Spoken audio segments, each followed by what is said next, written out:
ಜೈ Hind. AOC centre Secunderabad unit headquarter ಅಲ್ಲಿ ಅಗ್ನಿವೀರ್ ರ್ಯಾಲಿನ ಕರೆದಿದ್ದಾರೆ.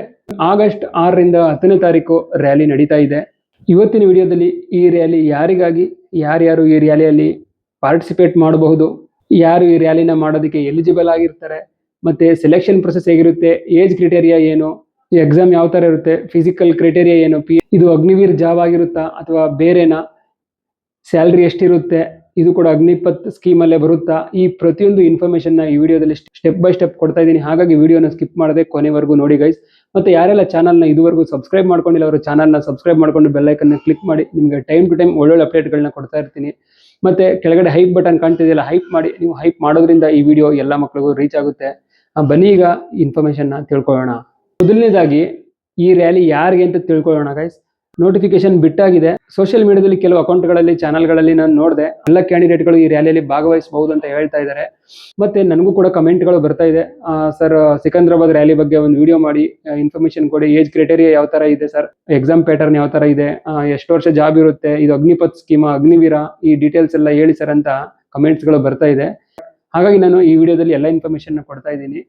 ಮೊದಲನೇದಾಗಿ ಹೇಳ್ಬೇಕಂದ್ರೆ ಇದರಲ್ಲಿ 3 ಕ್ಯಾಟಗರಿ ರ್ಯಾಲಿನ ಮಾಡ್ತಾ ಇದ್ದಾರೆ. ಒಂದು army relation rally, second one sports person rally, third one musician rally ಅಂತ. ಮೊದಲನೇದು ಆರ್ಮಿ ರಿಲೇಷನ್ ರ್ಯಾಲಿ ಇದೆ. ಇದಕ್ಕೆ ಆರ್ಮಿ ರಿಲೇಟೆಡ್ ಪರ್ಸನ್ಸ್ ಮಾತ್ರ ರ್ಯಾಲಿಗೆ ಹೋಗಬಹುದು. ಅದರಲ್ಲಿ GD, ಸ್ಟೋರ್ ಕೀಪರು, ಕ್ಲರ್ಕು, ಮತ್ತೆ 8th base trades man, 10th base trades man, ಈ ಹುದ್ದೆಗಳು ಆರ್ಮಿ ರಿಲೇಟಿವ್ಸ್ಗೆ ಮಾತ್ರ ಇರುತ್ತೆ. Second one sports base rally. ಇದರಲ್ಲಿ ನ್ಯಾಷನಲ್ ಮತ್ತೆ ಇಂಟರ್ನ್ಯಾಷನಲ್ ಲೆವೆಲ್ ಅಲ್ಲಿ ಪಾರ್ಟಿಸಿಪೇಟ್ ಮಾಡಿರೋರು, ಮೆಡಲ್ನ ಪಡೆದಿರೋರು, ಈ ಕ್ಯಾಂಡಿಡೇಟ್ಗಳು ಈ ರ್ಯಾಲಿನ ಅಟೆಂಡ್ ಮಾಡಬಹುದು. Third one musician. ಮ್ಯೂಸಿಷಿಯನ್ ಅಂದ್ರೆ ಯಾರೆಲ್ಲ ಮ್ಯೂಸಿಕ್ ರಿಲೇಟೆಡ್, ಅಂದ್ರೆ ಟ್ರಂಪೇಲ್ ಆಗಿರ್ಬೋದು, ಡ್ರಮ್ಮು, ಸ್ಯಾಕ್ಸ್ಫೋನ್ ಆಗಿರ್ಬೋದು, ಕ್ಯಾಟ್ರಿನೆಲ್ ಆಗಿರ್ಬೋದು, ಕೀಬೋರ್ಡು, ಕಾರ್ನೆಟು, ಬ್ಯಾಂಡ್ ಇನ್ಸ್ಟ್ರೂಮೆಂಟು, ಇದರಲ್ಲೆಲ್ಲ ಕೋರ್ಸ್ಗಳನ್ನ ಮಾಡಿರ್ತಾರೆ.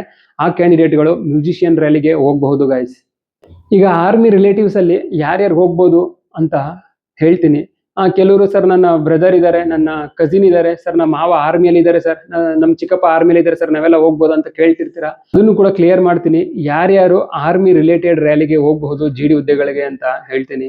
ಫಸ್ಟ್ ಒನ್ ಸರ್ವಿಂಗ್ ಪರ್ಸನಲ್, ಅಂದ್ರೆ ಆಲ್ರೆಡಿ ಯಾರು ಆರ್ಮಿಯಲ್ಲಿ ಡ್ಯೂಟಿ ಮಾಡ್ತಾ ಇದ್ದಾರೆ ಅವರ ಮಗ ಮತ್ತೆ ಅವರ ಓನ್ ಬ್ರದರ್, ಅಣ್ಣ ತಮ್ಮ ಯಾರಾದ್ರೂ ಆಗಿರ್ಬೋದು, ಓನ್ ಆಗಿರ್ಬೇಕು. ಚಿಕ್ಕಪ್ಪ ದೊಡ್ಡಪ್ಪನ ಮಕ್ಳು ಇದೆಲ್ಲ ನಡೆಯಲ್ಲ, ಓನ್ ಬ್ರದರ್ ಹೋಗಬಹುದು. ಮತ್ತೆ ರಿಟೈರ್ಡ್ ಮೆಂಬರ್ಸ್ ಇರ್ತಾರಲ್ಲ, ಅವ್ರ ಮಕ್ಕಳು ಹೋಗಬಹುದು, ಅವ್ರ ಬ್ರದರ್ಸ್ ಹೋಗಬಹುದು. ಸೆಕೆಂಡ್ ಒನ್ ಯುದ್ಧದಲ್ಲಿ ಹುತಾತ್ಮರಾದ ಸೈನಿಕರ ಪುತ್ರರು, ಆ ಸೋಲ್ಜರ್ ಮಗ ಕೂಡ, ಅವ್ರ ಬ್ರದರ್ ಕೂಡ ಇದಕ್ಕೆ ಹೋಗಬಹುದು. ಓವರ್ ಆಲ್ ಹೇಳ್ಬೇಕಂದ್ರೆ ಆರ್ಮಿಲಿ ಡ್ಯೂಟಿ ಮಾಡ್ತಿರೋ ಸೋಲ್ಜರ್ಸ್ ಮತ್ತೆ ಎಕ್ಸ್ ಸರ್ವಿಸ್ ಮೆನ್ ಇದಾರಲ್ಲ, ಅವರ ಮಕ್ಕಳು ಮತ್ತೆ ಅವರ ಬ್ರದರ್ಸ್ ಹೋಗಬಹುದು. ಈಗ ಫಾರ್ ಎಕ್ಸಾಂಪಲ್ ನಾನು ಡ್ಯೂಟಿ ಮಾಡ್ತಾ ಇದ್ದೀನಿ ಅಂದ್ರೆ ನನ್ನ ಬ್ರದರ್ ಈ ಓಪನ್ ರ್ಯಾಲಿಗೆ ಬರಬಹುದು. ಅರ್ಥ ಆಯ್ತಾ? ಚಿಕ್ಕಪ್ಪ ದೊಡ್ಡಪ್ಪ ಮಾವ ಅವರೆಲ್ಲ ಇಲ್ಲಿ ವ್ಯಾಲಿಡ್ ಆಗಲ್ಲ. Second one sports Kota. Sports ಅಲ್ಲಿ ನೀವು state level, district level, taluk level ಇದೆಲ್ಲ ಆಗೋದಿಲ್ಲ.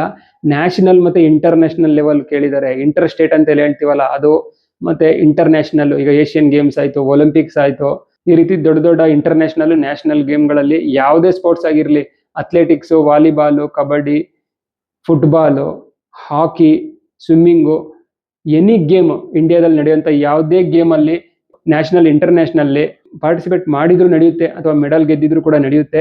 ಅಂತ ಸಿವಿಲ್ ಕ್ಯಾಂಡಿಡೇಟ್ಗಳು ಈ ಸ್ಪೋರ್ಟ್ಸ್ ಕೋಟಾಗೆ ಹೋಗಬಹುದು. ಸಿವಿಲ್ಗೆ ಇಲ್ಲಿ 2 ಆಪ್ಷನ್ ಕೊಟ್ಟಿರೋದು, ಒಂದು ಸ್ಪೋರ್ಟ್ಸ್ ಕೋಟಾ, ಒಂದು ಮ್ಯೂಸಿಕ್ ರ್ಯಾಲಿ. ಈ 2 ರ್ಯಾಲಿಗಳಲ್ಲಿ ನೀವು ಅಟೆಂಡ್ ಮಾಡಬಹುದು. ಅವಾಗಲೇ ಹೇಳಿದೆ, ಮ್ಯೂಸಿಕ್ ಅಲ್ಲಿ ಯಾವ ಇನ್ಸ್ಟ್ರೂಮೆಂಟ್ ನೀವು ಕಲ್ತಿದ್ರೆ ಈ ಮ್ಯೂಸಿಷಿಯನ್ ರ್ಯಾಲಿಗೆ ಹೋಗಬಹುದು. Otherwise GD, clerk, store keeper, trades menu ಇದಕ್ಕೆ ಸಿವಿಲಿಯನ್ ಹೋಗೋಕೆ ಆಗೋದಿಲ್ಲ ಗೈಸ್. ಓನ್ಲಿ ಫಾರ್ ಆರ್ಮಿ ಮೆಂಬರ್ಸ್ಗೆ ಮಾತ್ರ. ಅರ್ಥ ಆಗಿರುತ್ತೆ ಅಂತ ಅನ್ಕೋತೀನಿ, ಕನ್ಫ್ಯೂಸ್ ಆಗಕ್ಕೆ ಹೋಗಬೇಡಿ. ಮತ್ತೆ ಇದು ಅಗ್ನಿಪಥ್ ಸ್ಕೀಮ್ ಅಲ್ಲಿ ಅಗ್ನಿವೀರ್ ಡ್ಯೂಟಿ ಆಗಿರುತ್ತೆ. ಸೇಮ್ ಅಗ್ನಿವೀರ್ ತರನೇ ಇದನ್ನು 4 ವರ್ಷ ಡ್ಯೂಟಿ ಇರುತ್ತೆ. 4 ವರ್ಷ ಆದ್ಮೇಲೆ ಸೇಮ್ ಪ್ರೊಸೆಸ್ ಎಲ್ಲ ಹಂಗೆ ಇರುತ್ತೆ. ಮತ್ತೆ ರಿಟೈರ್ಮೆಂಟ್ ನ ಕೊಡ್ತಾರೆ. ಮತ್ತೆ 12ರಿಂದ 13 ಲಕ್ಷ ಅಮೌಂಟ್ ಕೂಡ ಕೊಡ್ತಾರೆ. ಅದರಲ್ಲಿ ಯಾರು ಎಲಿಜಿಬಲ್ ಇರ್ತಾರೆ ಅವ್ರಿಗೆ ನೆಕ್ಸ್ಟ್ ಮುಂದೆ ಅಲ್ಲೇ ಕಂಟಿನ್ಯೂ ಆಗೋದಕ್ಕೆ ಅವಕಾಶನೂ ಕೂಡ ಕೊಡ್ತಾರೆ. ರ್ಯಾಲಿ ಡೇಟ್ಗಳ ಬಗ್ಗೆ ಹೇಳ್ತೀನಿ. ಸ್ಪೋರ್ಟ್ಸ್ ಕೋಟಾದಲ್ಲಿ ಹೋಗುವಂತ ಓಪನ್ ರ್ಯಾಲಿಗೆ ಆಗಸ್ಟ್ 6ಕ್ಕೆ ರ್ಯಾಲಿ ಇರುತ್ತೆ. ಬೆಳಿಗ್ಗೆ 6 ಗಂಟೆಗೆ ಸಿಕಂದ್ರಾಬಾದಲ್ಲಿ ರಿಪೋರ್ಟ್ ಮಾಡ್ಕೋಬೇಕಾಗುತ್ತೆ. 7ನೇ ತಾರೀಕು ಮ್ಯೂಸಿಷಿಯನ್ ಅವ್ರಿಗೆ ಇರುತ್ತೆ. ಆಗಸ್ಟ್ 7ಕ್ಕೆ ಬೆಳಿಗ್ಗೆ 6 ಗಂಟೆಗೆ ಇವರು ಕೂಡ ರಿಪೋರ್ಟ್ ಮಾಡ್ಕೋಬೇಕಾಗುತ್ತೆ. 10ನೇ ತಾರೀಕು ಯಾರೆಲ್ಲ ಆರ್ಮಿ ರಿಲೇಟಿವ್ಸ್ ಇದ್ದೀರಾ ಅವರು ಬೆಳಿಗ್ಗೆ 6 ಗಂಟೆಗೆ 10ನೇ ತಾರೀಕು ಆಗಸ್ಟ್ 10ಕ್ಕೆ ರಿಪೋರ್ಟ್ ಮಾಡ್ಕೋಬೇಕಾಗುತ್ತೆ. ಅಡ್ರೆಸ್ ಬಂದು ನೀವು ಇಲ್ಲಿ ಸ್ಕ್ರೀನಲ್ಲಿ ನೋಡ್ತಿರೋಂಥ ಈ ಸಿಕಂದರಾಬಾದ್ನ ಈ ಅಡ್ರೆಸ್ಗೆ ಹೋಗ್ಬೇಕಾಗುತ್ತೆ. ನೆಕ್ಸ್ಟು PFT ಬಗ್ಗೆ ಮಾತಾಡೋದಾದರೆ 1.6 ಕಿಲೋಮೀಟರ್ ರನ್ನಿಂಗ್ ಇರುತ್ತೆ. 100 ಮಾರ್ಕ್ಸ್ಗೆ PFTನ ಕಂಡಕ್ಟ್ ಮಾಡ್ತಾರೆ. ಅದರಲ್ಲಿ 5.5 ನಿಮಿಷದೊಳಗಡೆ ಓಡಿದ್ರೆ 60 ಮಾರ್ಕ್ಸ್ನ ಕೊಡ್ತಾರೆ. ಅವರು ಗ್ರೂಪ್ 1ನಲ್ಲಿ ಸೆಲೆಕ್ಟ್ ಮಾಡ್ತಾರೆ. 5:30ರಿಂದ 5:31ರಿಂದ 5:45 ನಿಮಿಷದಲ್ಲಿ ಓಡಿದ್ರೆ 48 ಮಾರ್ಕ್ಸ್ನ ಕೊಡ್ತಾರೆ. ಗ್ರೂಪ್ 2 5:46ರಿಂದ 6 ನಿಮಿಷದಲ್ಲಿ ಓಡಿದ್ರೆ 36 ಮಾರ್ಕ್ಸ್ ಕೊಡ್ತಾರೆ. ಗ್ರೂಪ್ 3ಯಲ್ಲಿ ಇರ್ತಾರೆ ಅವರು. 6:1ರಿಂದ 6:15 ಓಡಿದ್ರೆ 24 ಮಾರ್ಕ್ಸು. ಗ್ರೂಪ್ 4 ಇರ್ತಾರೆ. ಈ ಟೈಮ್ಗಿಂತ ಜಾಸ್ತಿ ಆದರೆ ಫೇಲ್ ಮಾಡ್ತಾರೆ.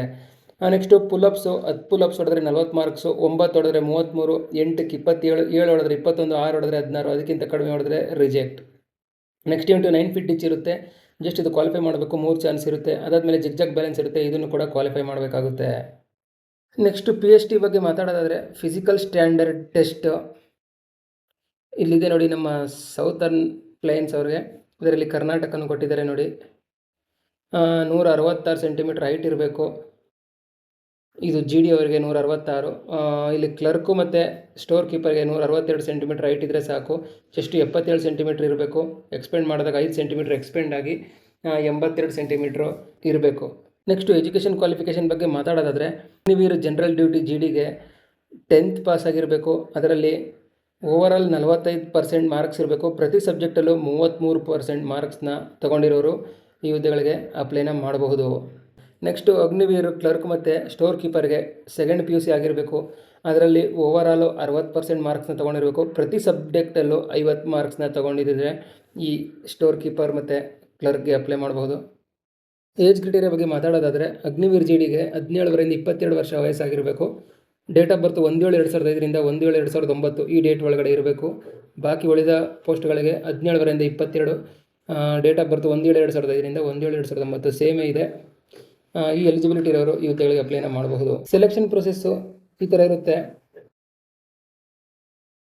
ಮೊದಲು ಹೋದ ತಕ್ಷಣ ನಿಮಗೆ ಹೈಟ್, ವೆಯ್ಟ್ ಮತ್ತು ಡಾಕ್ಯುಮೆಂಟ್ಸ್ನ ಚೆಕ್ ಮಾಡ್ತಾರೆ. ಅದಾದಮೇಲೆ PFT ಇರುತ್ತೆ. ಅದರಲ್ಲಿ 1600 metre running, pullups, 9 feet ditch, zigzag balance ಈ ಇವೆಂಟ್ಗಳನ್ನ ಮಾಡಿಸ್ತಾರೆ. ಅದಾದಮೇಲೆ ಫಿಸಿಕಲ್ ಮೆಸರ್ಮೆಂಟ್ ಇರುತ್ತೆ. ಹೈಟ್, ವೆಯ್ಟ್, ಚೆಸ್ಟ್ನ ಚೆಕ್ ಮಾಡ್ತಾರೆ. ಅದಾದಮೇಲೆ ಒರಿಜಿನಲ್ ಡಾಕ್ಯುಮೆಂಟ್ಸ್ನೆಲ್ಲ ಚೆಕ್ ಮಾಡ್ತಾರೆ. ಮೆಡಿಕಲ್ ಆದಮೇಲೆ ನಿಮಗೆ ಕಾಮನ್ ಎಂಟ್ರೆನ್ಸ್ ಎಕ್ಸಾಮ್ಗೆ ಬೇರೆ ಡೇಟಲ್ಲಿ ಅಡ್ಮಿಟ್ ಕಾರ್ಡ್ನ ಇಶ್ಯೂ ಮಾಡ್ತಾರೆ. ಎಕ್ಸಾಮು ಬೇರೆ ಡೇಟಲ್ಲಿ ಇರುತ್ತೆ. ಇಷ್ಟು ಇವೆಂಟ್ಗಳು ಒಂದೇ ದಿನದಲ್ಲಾಗುತ್ತೆ. ಮಾತ್ರ ನೆಕ್ಸ್ಟು ಒಂದು 15-20 ದಿನ, 1 ತಿಂಗಳಾದಮೇಲೆ ಬೇರೆ ಡೇಟಲ್ಲಿ ಕಂಡಕ್ಟ್ ಮಾಡ್ತಾರೆ. ಡೇಟ್ ಇನ್ನೊಂದು ಸಲ ನೋಡ್ಕೊಳ್ಳಿ. ಸ್ಪೋರ್ಟ್ಸ್ ಟ್ರಯಲು 6 ಆಗಸ್ಟಿಗೆ 2026 ಬೆಳಗ್ಗೆ 6 ಗಂಟೆಗೆ ರಿಪೋರ್ಟಿಂಗ್ ಟೈಮು. ಮ್ಯೂಸಿಷಿಯನ್ ರ್ಯಾಲಿ 7ನೇ ತಾರೀಕು 6 ಗಂಟೆಗೆ reporting time.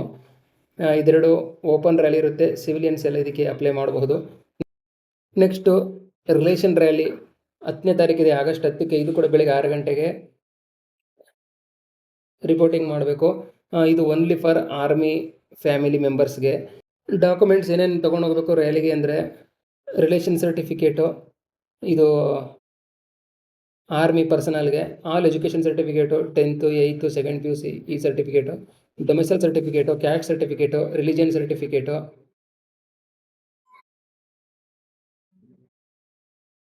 School character certificate, unmarried certificate, affidavit, Aadhaar card, 20 passport, recent photograph, sports and NCC certificate, ಇದಿಷ್ಟು ಡಾಕ್ಯುಮೆಂಟ್ಸ್ನ ತೊಗೊಂಡು ಹೋಗಬೇಕಾಗುತ್ತೆ. ನೋಡಿದ್ರಲ್ಲ ಗೈಸ್, ಇದಿಷ್ಟು ಇವತ್ತಿನ AOR ಸಿಕಂದರಾಬಾದ್ ಯೂನಿಟ್ ಹೆಡ್ ಕ್ವಾರ್ಟರ್ನ ಒಂದು ಇನ್ಫಾರ್ಮೇಷನ್ ಆಗಿತ್ತು. ಈ ವಿಡಿಯೋ ಇಷ್ಟ ಆಗಿದ್ರೆ ವಿಡಿಯೋನ ಲೈಕ್ ಮಾಡಿ ಮತ್ತು ವಿಡಿಯೋನ ಎಲ್ಲರಿಗೂ ಶೇರ್ ಮಾಡಿ. ಮತ್ತು ಇದೇ ಥರ ನೆಕ್ಸ್ಟ್ ವಿಡಿಯೋದಲ್ಲಿ ಸಿಗ್ತೀನಿ. ಅಲ್ಲಿವರೆಗೂ ಟೇಕ್ ಕೇರ್. ಜೈ ಹಿಂದ್.